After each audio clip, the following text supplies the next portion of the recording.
But here's Tim Pool. Yesterday I covered Ben Shapiro trying desperately to present himself as, a guy who knows what's up, trying desperately to present himself as, or not even necessarily present himself, but like trying desperately to angle himself and prime his audience, his base of support, into developing opinions on the healthcare shooting that are, still defending the interests of CEOs and healthcare for healthcare profits by claiming that it's just the left that's going crazy over this assassination. And it turns out it's not just the left that's going crazy over this assassination. This is like a relatively interesting cultural touch point that has spanned across multiple different ideologies, multiple different backgrounds, age groups, seemingly people of all different ages are demonstrating bipartisanship in these trying times. These trying times when America is far too divided, it seems like they are very united on this issue. But obviously, this is not great for conservatives who want to still, no matter what you do, not get mad at rich people. You have to get mad at others for marginal, not major differences, like just tiny, minuscule, marginal, immaterial differences. Please, no matter what you do not recognize who the real enemies are. Do not recognize that, these guys might not be good guys. My job revolves around making sure you don't understand who the real enemies are. And Tim Pool is doing that as well. Let's take a look. This is from Mediaite. Taylor Lorenz defends her celebration of Brian Thompson's murder, saying it's natural. It's natural if you're a demon. Let me read this. This is Sorry. These people are mind-blowingly evil and stupid. Former New York Times and Washington Post journalist Taylor Lorenz defended her celebration of the assassination of Brian Thompson. On Wednesday, in the hours immediately following Thompson being shot, Lorenz expressed her dismay with health industry, saying, and people wonder why we want these executives, if you know what I mean. I'm not going to read her full statement. She went on to share celebratory graphics that she said were being spammed in her group chats. It's a picture of a star smiling, and it says CEO. I love when the free speech guys are like, we should find who those group chatters are and kill them. Tim, have you talked with your fans about this? Yeah, no, it's kind of crazy because Tim will... This story has more coverage than my health insurance. This is the same woman that literally cried on a news interview, people calling her memorous on the internet. A rich elite LARPing is one of the downtrodden. Spare me. Okay, so Tim Pool's audience is still stupid, it seems. Bro, don't replace the culture war with class war by Alice Thompson. Bro, please don't worry about why you pay more in taxes than billionaires. Worry about the war on Christmas and the trans agenda. Please, bro. Stay distracted, bro. It's true. That is exactly what it is. And these guys are tasked with this. This is their job. This is their purpose. This is what they do best. Also, a hit tweet from a moot on Twitter, Tokyo Dilf, with 131,000 likes on this thing. That's what this is. And Ben Shapiro and many others are desperately trying to claw this back. They're desperately trying to recenter your attention away from hating a healthcare CEO or even exhibiting any sort of animosity towards those in positions of power. And their purpose here is to say, don't do that. Please don't do that. Please never do that. It's actually really bad if you do that. Things are really great. Okay? Things are really great. Just hate on the appropriate vectors. Hate on the powerless. Hate on your neighbors. Please. Down, and she's like, that's just what my group chat's sharing. What group chat are you in, dude? Anyway, unsurprisingly, her like, joy your over group the chat cannot be extinguishment of Thompson's posting life drew criticism. dangerous memes like After this. providing some examples of others dancing We on will Thompson's throw you in grave jail. while only mentioning one of her many enthusiastic posts, she addressed the backlash, saying, quote, naturally, the mainstream media began pearl clutching it in outrage after I posted a quote tweet about insurance companies no longer paying for certain anesthesia with the phrase, and people wonder why we want these executives, and then she goes into mention, not being alive anymore. Legacy media outlets, including Fox News, pounced and wrote a slew of articles about my calls for violence. Let me be super clear. My post uses a collective we and is saying explaining the public sentiment. It is not me personally saying I want these executives dead And I'm not going to read her quote. I'm explaining that thousands of Americans, myself included, are fed up with our barbaric healthcare system and the people at the top who rake in millions while inflicting pain, suffering, and the death on millions of innocent people. So basically she said, oh, I can't believe that. Oh, yeah. The image he's talking about is so funny because it's this. Anyway, let's get back to Tim, who openly has talked about defending Daniel Penny, who killed a homeless man on a subway station. He choked him to death. Openly has shit on George Floyd, who was assassinated in broad daylight by Derek Chauvin, as multiple other officers looked on as he got choked and killed. Tim Pool has celebrated that Santa Claus looking motherfucker in Latin America that shot the climate change protesters for blocking traffic. So remember, these guys, it's not like they hate political violence. They love political violence. These are the very same people that defend Kyle Rittenhouse. They love political violence as long as it is directed at appropriate targets. Powerless people, helpless people, their ideological opponents. Okay? That's it. When it's someone with, and we've talked about social murder before, but when it's someone who's got a lot of confirmed kills under his belt and they're profiting from it, and they are seen as like a legal citizen because that kind of murder is processed and systematized, so it's normal and good, and it's done at the behest of the profit motive. When someone like that dies, they're like, whoa, you can't do that. They're mad at me. I wasn't saying I wanted it to happen. I'm saying I, as well as other people, want it to happen. You're speaking for all of us. Yeah, it's not for me. Thanks, Taylor. Definitely not for me. Before we move on, there's one thing that I want to point out though. I like that there's a skateboard back there, or a snowboard. It says step on Sneck and find out. Like right as these like big brolic alpha dog podcast hosts are talking about how dangerous and how scary it is that Taylor Lorenz is reporting on people celebrating the death of the CEO. They're also like, yeah, we're going to do a civil war and we're going to fucking kill all of our neighbors, dude. Hell yeah, dude. I'm a big dog. That's what big dogs do. They're like, civil war now. And then like one CEO gets shot and everyone celebrates it. They're like, whoa, not like that. I thought you were going to kill your neighbors. Not like actual people in power, dude. What are you, fucking crazy? The problems that people face with our healthcare system go way beyond insurance. There's no reason for you to need to have insurance just to go see. Damn, this motherfucker saying you got to kill more people. That's fucked up. I don't agree with that, okay? I don't agree with that statement, sir. I do not agree. That's crazy. He said there are way more targets. I don't agree, sir. Please reconsider your position. Wow.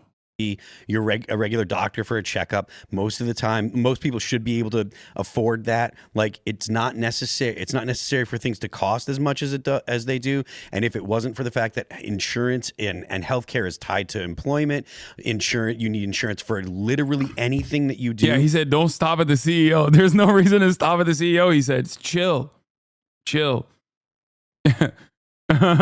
If all these barriers to entry didn't exist, healthcare in the U.S. would be significantly cheaper. So it's easy to point at the big company and say it's their fault, but it's not exclusively the big companies. The big government is in and of itself is directly responsible for a lot of the policies that doctors have to follow that make it necessary to have the big companies and stuff involved in everyday healthcare.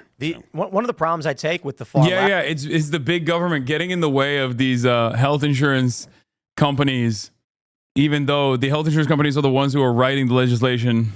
Yeah, that's what we got to do. More deregulation, actually. If they were truly private, it would be even better. They could have a 7% profit margin. That would be, $40 billion instead of a meager $33 billion like United Healthcare brought in. $33 billion in pure profit this past year. $33 billion. Left is that they implement the government regulations that create the insurance companies' mechanisms.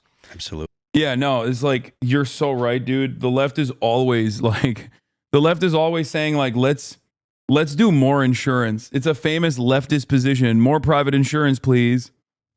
The insurance companies, of course, have revolving door lobbyists who want to get jobs in the government and then get jobs at these companies. But it is... They're also leftists. Those are the socialists. Classic case of the socialist lobbyists at big pharma and insurance companies and the socialist CEOs. Except if they were actually socialists, you would be fucking excited at their murder, okay? You would literally be like, oh, this is so sick. Let's kill more socialists, please. So, I don't know what the fuck he's talking about. The angry left saying more government regulations, creating the system that they then complain about and then use to justify death. To that point, back in the 90s, IBM had 0 lobbyists, and they were proud of that. They talked about it all the time. We don't have anyone in D.C. because they did have the opinion that we don't need to go to the government until the government came after them and said, we're going to sue you as a monopoly. Right. And then they're like, wait, so lobbying is bad? So lobbying is bad, and the government forced IBM's hand to do the bad thing, but somehow IBM is not bad? Also, they don't deserve to be busted as a trust? What the fuck is this guy saying? I don't even believe that the IBM did not have a single lobbyist until the 90s. I don't know what the fuck he's talking about. What is this? What ideological framework are these guys operating on? Just like big government equals socialism? Everything that the neoliberal capitalist Western liberal democracy does is actually at the behest of socialism secretly. Like, well, what are we going to do if we're a successful business? We're just doing business. We make computers. It's not like people don't have the option to go somewhere else, because IBM in the 90s isn't IBM today. Bill Gates was rich, but he wasn't as powerful and rich as he is today. And so they're the only option they have. Bill Gates? Wait, what? What is he talking? We're a successful business. We're just doing business. We make computers. It's not like people don't have the option to go somewhere else, because IBM in the 90s isn't IBM today. Bill Gates was rich, but he wasn't as powerful and rich as he is today. Bill Gates? Does this dumb fuck think? Does this guy? What is going on? He's right. IBM wasn't what it is today. It was the Microsoft of today, but without Apple and Microsoft existing. What? I don't understand. Bill Gates did help with IBM, but he didn't found it. Gates licensed software to IBM. Yeah, but Bill Gates is Microsoft. And so the only option they had was to get lobbyists, to hire lobbyists, so that way the government wouldn't come after them. So I was looking at old videos from a few years ago about United Health and their issues, and people were referring to them as like an alternate government because of how big they become. I think that's really interesting. They have more money than JP Morgan. Like it's a huge thing. That's true, but at the same time, I heard today that their margin is something like 2%. So granted, the dude made, which is why it's 6, and that number, that 6% number, first of all, it shouldn't exist. Okay, it shouldn't exist, and also their profit margin is 6%. That happens to be $33 billion. Okay, that's $33 billion. So you could be like, oh, it's just like 2%. Their profit margin is like really fucking slim. Okay, first of all, one, there are a lot of expenses that they bake into that are unnecessary regardless. And two, it's still $33 billion. And not only that, but also it shouldn't exist to begin with. It should not exist. It is a shitty mediator that does not need to exist at all. They provide nothing. Their only service, executive pay is factored into this as well, for the record. But they're a shitty middleman that does not have to exist at all. And it actually ends up driving up costs and offering worse care overall. They have AI cutting people so they can make money. You know, the guy that I guess that got killed made like $10 million a year, and it's an exorbitant amount of money. Yeah. But because of the margin they work on, again, 2%, like that's spending a lot of money to make the money that big. And for CEOs of a company, bro, these guys are so cucked. Oh my God. 6% is great for a company that makes nothing, money from thin air. Yes, the numbers that they're working with are massive. It's like hundreds of billions of dollars, man. What the fuck are you talking about? You're talking about a company that is like that's overall generating like $500 billion fucking dollars. Okay. What do you mean? 6% profit after executive compensation and numerous other things that they endlessly spend money on is so it's so much money.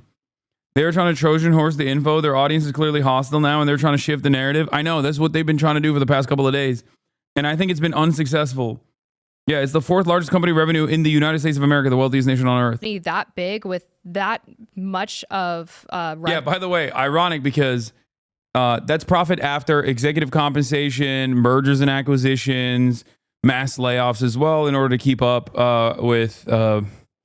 order to remain profitable, I guess. But then besides that, there's also a shit ton of money baked into that. For example, for not only lawsuits, but also corporate lobbyists, which this guy seemingly doesn't like. But I guess the government forced their hand to be corporate lobbyists. Stock buybacks, that too. And even then, 6% profit margin. It's crazy. Revenue, that's actually not, $10 million is not that exorbitant, actually. Yeah. I mean, if you compare it to other companies of similar size. I mean, you're never going to tell a leftist that's yeah, okay, dog. $10 million is not exorbitant in comparison to other healthcare CEOs. Yes, because this guy is only one part of the United Healthcare Group. Okay, yes, there are larger players here. But the notion that it's not that much is so crazy, dude. Holy shit. broke. You're never going to tell them that, and they're going to say, well, they okay, blame yeah, everybody right. else for their problems, Exactly. and this is completely unsurprising. I mean, Taylor Lorenz and her ilk are the same kind of people who basically wish death on people who didn't get vaccinated during COVID, and said that it's their fault that she's getting sick and she has to raw dog the air to this day. Embarrassing. It is embarrassing. You know, and it's funny that she's kind of getting the brunt of this story, but she is one of the most prominent individuals who has directly engaged in what I would call veiled terrorism. Yeah. I say veiled because she didn't literally say. Taylor Lorenz reporting on people's understandable resentment towards healthcare industry practices and also CEOs is veiled terrorism. Tim Pool gets paid by the Russian government to say Ukraine is the greatest enemy on earth. Tim Pool has openly fantasized about killing his political opposition over and over again, and has had people on his own broadcast so aggressively talked about killing political opposition. Tim Pool himself talked famously about killing people for treason. You know, until Sam Cedar had a conversation with him about how what constitutes for his pay-for-play scheme with Tenet Media was also akin to treason. So maybe he no longer has that pro-death penalty position. Tim Pool famously also had to delete certain parts of his coverage because his guests were getting too crazy about all the death threats they make on his broadcast. They go do it, but we all kind of got the gist of what. Yes, Reuters reporting company sees revenue between $450 billion and $455 billion. Yes, that's why it's almost $500 billion in revenue. She was saying, right? I mean, you're dealing with if you're dealing with people that are, you know, on the edge of society, maybe they have borderline mental illness or something like that, and you're saying these things, they're gonna pick up what you're putting down. And that's who their base is. Their base, if you look at studies of white liberals, it's something like 2/3 of them have been diagnosed with a mental illness compared. What? What study, dude? What? Maybe there is one. I don't know. If you look at white liberals, they're all mentally ill. Not us. We're very sane and very normal, okay? That's white liberals. Compared to white conservatives, it's something like 20 to 25%. So they literally are speaking to a collective group of mentally ill people who would be more predisposed to engaging in this kind of behavior. Yep. And they're hopped up on SSRIs, all types of good stuff. So yeah, one of the things that really irks me about a lot of these people, well, the left in general, the organizers, the activists, the people I've met, they are not stupid people. No. They know how finance works. They know how much money it takes to run a business. They're intelligent. They're nihilistic. During Occupy Wall Street, they explained it outright to me. They understand everything that's going on. They just don't think anything matters. So why should they care about you or your life? This is like the Hillary Clinton mentality. I'm smart, you're dumb. I should just make you do things for me. And so it results in really stupid people not knowing how money works. And they say things like, the CEO of this major, this Fortune 500 company got paid $12 million last year, and the workers are only getting 15 bucks an hour. And then I'm like, all right, let's stop. How many employees does that company have? And they'll be like, I don't know, 40,000. All right, let's divide 12 million by 40,000. How much money do you want to give to the employees? Now, I'm not saying it's good if CEOs are. That's how it works, man. Thank you, Tim. Yeah. It's the liberals on the left that are stupid and don't understand how to run a business. Unlike me, if the company has any sort of financial problems, just get $1 million a week from, I don't know, a foreign adversary currently invading another country to cut out some of the silliest propaganda of all time. I don't understand. It's super simple. Yeah, seek Russian investment. Yeah. Ripping off the company and like doing bad things, selling stocks before investigations or whatever may be happening. But it's like, you're not talking about solutions. You're just saying, I'm mad. And then when we say, here's a solution, you burn the solution and say, I don't want a solution. I want to be mad. Yeah, because the solution that they actually. It's a largely true stat about mental illness by party breakdown, but it's entirely an artifact due to the people left of center actually getting medical help. Can't be mentally ill if you never get diagnosed. I mean, yeah. Or you can't be mentally ill if you're not getting vaccinated. That's right. That's what it is. Actually want is, I want the world, I want a communist. Yeah, dude was literally being investigated for insider trading too, for dumping stocks. But, you know, fuck it. It's utopia. Well, but think about what that is, right? The people who want communist utopia are not saying they want a communist utopia. They're saying, I don't want to do any work and I want to be able to live and just chill. Yeah. That's really what they're saying. So we had a meeting today with Ian and a couple of video producers, and we're talking about like, how do we. Dude, why? What? God, I love hearing right wingers talk about what like they assume leftists want. Yeah. Yeah. As opposed to, yeah, people who are on the left just want to do, I guess what CEOs do by definition, don't work a lot and just fucking print money. What do you think CEOs do, man? You think he's in the lab cooking up new ways of doing healthcare? No. He's going to the lab to be like, here, let's use some AI. Let's use some AI to streamline these denials. 90% false claim disapprovals, by the way. 90%. It's great. How do we make movies and shows, and like, what are the cultural moves we need to make? And I'm sitting there thinking to myself, like, these guys are motivated and want to get stuff done. You don't need communism if you're a person who just wants to do work, if you have drive and ambition, because the money comes with the ambition that you have. And it may be, maybe you're a working class guy and you're struggling to get by and it's tough, but your motivation is, I got a family and I'm gonna feed my family. I'm gonna work as hard as I have to do it. You don't need communism. You are going to do what you have to do. The communists are the people who are like, but I don't want to wake up. Yeah, I mean, what are we? What is, dude? You literally do the same thing I do. You have a podcast mic profession, okay? That all we do is sit on our asses and chirp for a little bit. I do it for a lot longer than he does too. I do it for 8 to 10 hours a day. He does it like what, 1 hour, a couple hours a week with his buddies. Like, what are we talking about? Oh, communists just want to sit on their asses and not work. They don't want to work. First of all, the entire principle behind socialism is specifically to, claw back more autonomy from your labor. Like, what are we talking about? The notion that the entire political movement that is designed around ownership over your own work, designed around labor in general, both historically and still in contemporary society, designed around labor, is actually about not working at all. Yeah, you only say that if you're a boss, which Tim Pool is, I guess. And even if he wasn't a boss, he's working at the behest of bosses. And that's precisely the reason why he's saying that. It's like, oh, these guys don't want to work. That's not it. They just want more meaningful pay from the work that they're putting in. They want to have a say in the process. They have a say in the creation, and they want to have a say in the process for that reason, which is perfectly valid. Oh my God. Red Scare propaganda is so effective in this country. It's so goddamn effective that you have a century worth of material, art, propaganda, agitated propaganda that exclusively centers itself around work. You have so much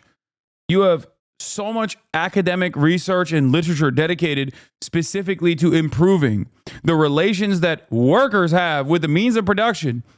And all of that is nothing in the mind of dumbass Americans who are just like, yeah, socialism was when you don't want to work no more. That's it.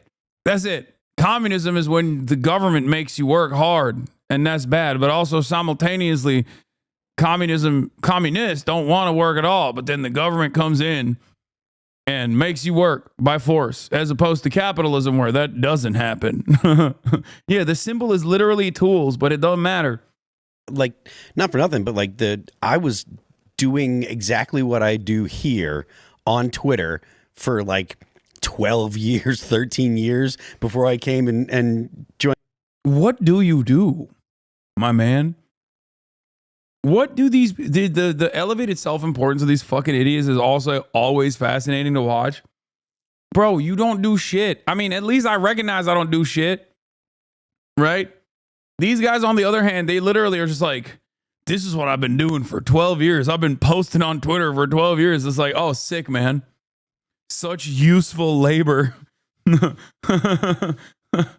the crew here, doing exactly the same thing. And even if I wasn't here, you know, every night of the week, I would still be doing this on Twitter because that's what I did before. You know, it's just, this is recreation to me. And their idea of getting paid not to work would actually make their mental health issues worse. I mean, I think there's inherent value in work and toil and in being productive.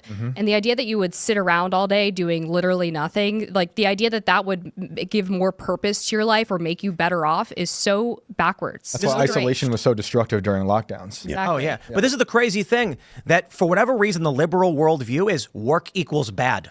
Right. And I'm like, work is life. He's like, work sets you free.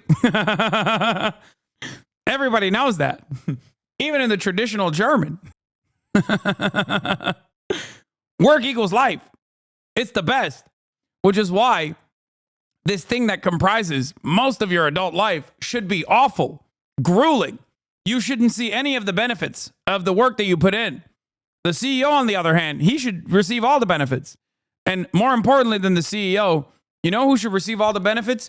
People that simply had more money than you did at a time so they could have ownership over your work. The shareholders. You know, that's who gets to see your profits, your surplus labor value extracted from you. People who have never touched the factory floor or the assembly line. People who you will never meet. This is a wonderful and fantastic structure. I like it a lot. It's really beneficial. And it's weird that we develop this culture where they're like, whoa, man, your work is your life. What's wrong with you, dude? And I'm like, a guy 300 years ago who grew up with his dad, who was a blacksmith, was not upset that someone came to him and said, I need a new sword. And he was like, I know how to make them.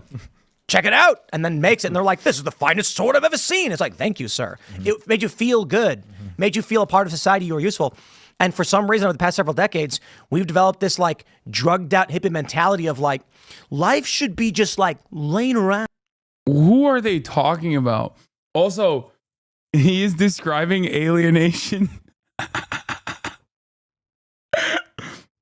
300 years ago, when someone was a tool maker, they directly touched the tool. And the tool maker had ownership over its own tools to make other tools.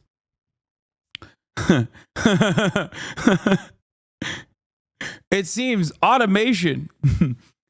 It seems as the productive forces. It seems that the productive forces got a little too good. And it made it so that the blacksmith can no longer even own his own tools or even the tools that he makes. Yeah. He's great. He's talking alienation. down and looking at the sky. Yep. And what? Well, they'll be in the fields when they get their utopia of communism. Oh, they don't get it. Yeah. 3-Body Problem. Have you guys seen it? It went viral a while ago because it's a Netflix show and it opened with the Culture Revolution in China. Bro, that shit sucked. The only part of it, the only part that was cool was the Cultural Revolution stuff. I'm not gonna lie, the 3-Body Problem, the Netflix adaptation was like kind of ass. Everyone says the book is really good. I never read it. You know, I don't read anti-Maoist. I don't read anti-Maoist drivel, but I didn't really like the Netflix show that much. And it's epic. And because it's so old, I'm going to spoil a bit of it. But you've got this Red Guard woman beating a guy, a professor, for refusing to give him the answers they want on stage. He's got a dunce cap on. Later on, this woman has her hand has been amputated and she's breaking rocks in a field. These lefty communists don't realize. Let me ask you. You don't want to work. Wait, what? Where are you going? These lefty communists want to do cultural revolution? Is that what he's saying? Or is he saying that like oh my God. Remember earlier when I memed that these guys love saying like lefty communists don't want to work, but then in real existing communism, they get forced into the salt mines. He's literally doing that. His argument, I think, is unironically going to be leftist communists don't even know what they want. If they knew what they wanted, they would understand that like inevitably you're going to have to work in the salt mines by force. Work? What skills do you have? What passions drive you? Nothing? Okay, break rocks. Because the dude who knows how to program computers, the communists are going to be like, okay, program computers. And then you say, but I just want to like read and do poetry. Break rocks, and they're going to put you in a quarry. They're going to say, do the labor you can do, because to each according to their needs, from each according to what is it? From each according to their means. Their ability to each according to their there you needs. go. And that means what? Please go ahead. Explain to me why that's bad. I was like, I want to know what he means. What are you why good this at is and a what bad can you thing. do? Okay, well, we'll give you a little bit of food, and the only thing you're capable of doing for the system is going to be menial labor. Congratulations, you've got everything you've ever wanted. It's interesting that they don't teach the Cultural Revolution in a lot of colleges or schools. Like you grow up, a lot of people don't just know about what happened with Mao. They don't know what happened with Stalin. Wait, first of all, they don't teach a lot of shit in American schools. I don't know if they don't teach Cultural Revolution, which is weird because they do in China. Like, I think the official Chinese position is that, yes, there were a lot of mistakes. Like, so I don't know who he's talking about. And I assume they teach it in American education too. But yeah, he's like, why would Tim Pool know what they teach in American schools? He dropped out of like 6th grade. Oh, I don't think Tim knows. Tim, see yourself out of this conversation, bud. Yeah, he did. He dropped out of 5th grade, right? Oh, for sure it's intentional because they want to implement it. If you know the consequences, you might be afraid to go down that utopian route, you know? Thanks for checking out this clip. Nice, man. Thank you. That was sick.